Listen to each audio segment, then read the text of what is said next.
So I'm not gonna lie, this show does have a way of getting slightly, if not pretty messed up and dark in the most unexpected ways. Those goblins and what they said in episode 4 was out of pocket. But with episode 4, they actually do fix and I guess kind of sidestep what's been a lingering issue, and not an issue in the way that it's ruined the show, but it started to get a little more like noticeable, a little more glaring. And every week that I've talked about the show on the channel, I have seen people say, like, why doesn't Clay just simply ask about her dad? Because, like, the whole thing about the show is that we want to get to floor 10, and if we get to floor 10, we'll figure out what happened with the dad, and then we get roped into being hired. I'm thinking after episode 1, you know, walking into episode 2, she'll probably ask about her father, and then 2 goes by, 3 goes by, and then 4 goes by, and she never does. And they actually give an explanation in a pretty casual way, but I think it does avoid the kind of annoyance of, like, she's constantly thinking about her dad, wondering what's happened, where he went, is he alive, is he dead,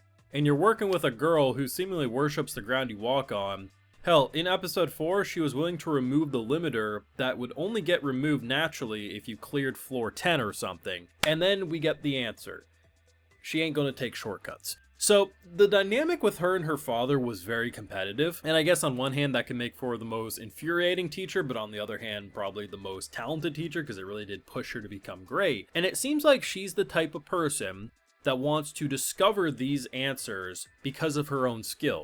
If her dad cleared floor 10 and then went into a secret floor 11 or, you know, went to new great places, simply getting handed those answers on a silver platter, it's not this element of, I'm worried about my dad's life and if I don't rush, he's gonna die. It's more of like, I don't know what happened to him after he cleared these floors, and I need to be able to reach his level to get those answers. And it seems like a small detail, but it is a detail that makes me go from saying, okay, it's kind of annoying having her constantly bring up the idea of, like, what happened to dad or thinking about dad. It's like, you can literally just ask her, like, what happened? And instead it's like, I have to do this on my own merits. And hell, the legendary dagger that was left to her when he did part ways pretty much said, I'm gonna go get milk, I'll be back later. Never came back. Rip, daddy issues right there. Was, I won't get the full potential of this weapon until I've earned it. It makes sense about her character.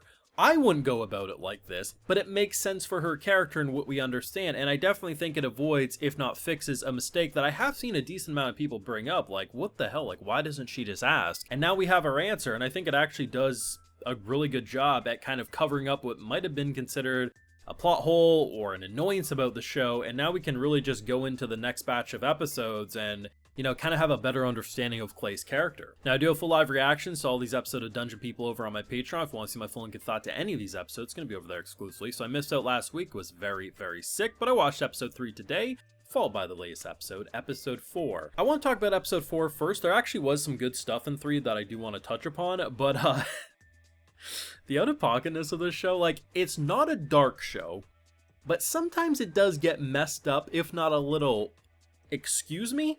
And it does have some blood that does have a more darker element. So, in episode 4, if we remember when she killed those 3 goblins, now, they were definitely goblins, but she thought they were too intelligent to be goblins, turns out high goblins, and a couple of them, you know, brothers and everything like that, and casually, the one says the most out-of-pocket thing possible. Basically, you're strong, you're gonna have my babies. And I'm like, bro, you didn't even attempt to wine and dine us. You just went straight to the finished product. And I love how the one tries to correct, saying, bro, you can't just do that. You have to first beat her in battle. It's like, technically what that one's saying is a little better, but even if we take a step back, this person is basically saying if you beat her up, you can breed her. We leave the breeding talk until after we beat her up. And I'm like, they're goblins, so I can't really say, like, it should be unexpected, but where the hell's Goblin Slayer when you need him, man? Granted, she handled it just fine, but that was kind of casually messed up, I'm not gonna lie. And then the fact that in episode 3 too, this is another element of how they can have a darker element, but without it being edgy in the way that it's like, oh, it's trying to make you say and squirm. It's just like, oh, it's a reminder that despite the cute aesthetic, this show does have the potential to be, show the darker sides of humanity. So in the third episode, we get a little conversation in a flashback with the dad talking about how when people go in the dungeon, yeah, there's these rules that we're supposed to follow, but what happens in the dungeon, it can stay in the dungeon, and the idea of people who take advantage, assault, violate, kill.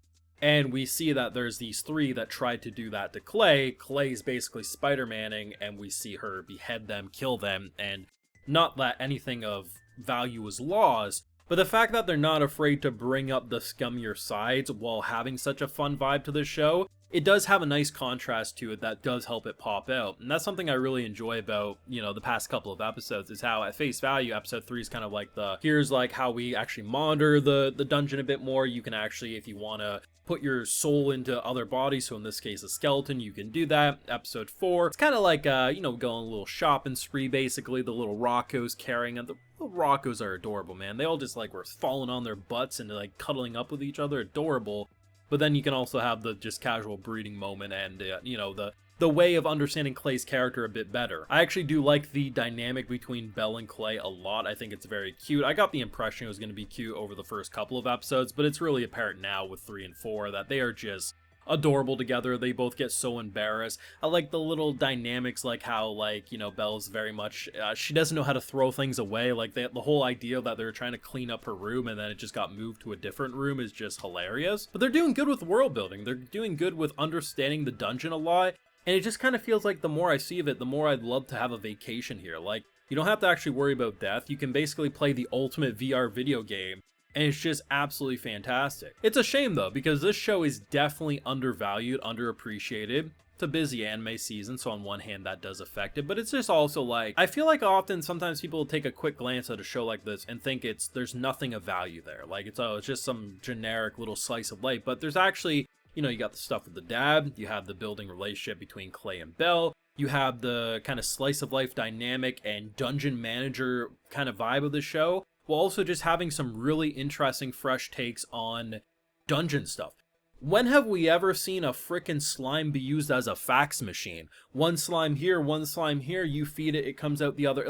I've seen so many slimes in anime, but I don't think I've ever seen a slime fax machine. This show is actually really clever, and it's a shame that it's not more popular, because I legitimately think this is one of the more creative ideas of this season. Not saying it's my favorite show overall this season, but this is a show that's actually fresh and different, and I'm actually liking the building relationships between everyone, even if I am questioning the whole breeding comment from the Goblin Brothers. Now, of course, those are my feelings. Let me know what you thought on the last couple of episodes of Dungeon People. I think episode 3 was pretty fun, especially with that whole skeleton fight and them just having to run for the hills, and then, of course, goblin breeding. But let me know your feelings down below. Be sure to leave a like if you enjoyed, subscribe if you're new around here, of course ring that bell, and like I mentioned, we've got those full live reactions over on Patreon, and hey, while you're over there, I'll also give you a video shout out. So today we got Benjamin Henderson, X Nico, Nugzio, Fuzzy, Octavia Hutchins, Pokemon 222 888, The Gentleman, and we also have Derek Nichols. So I appreciate the support, everyone. Please take care, and you all have a good one.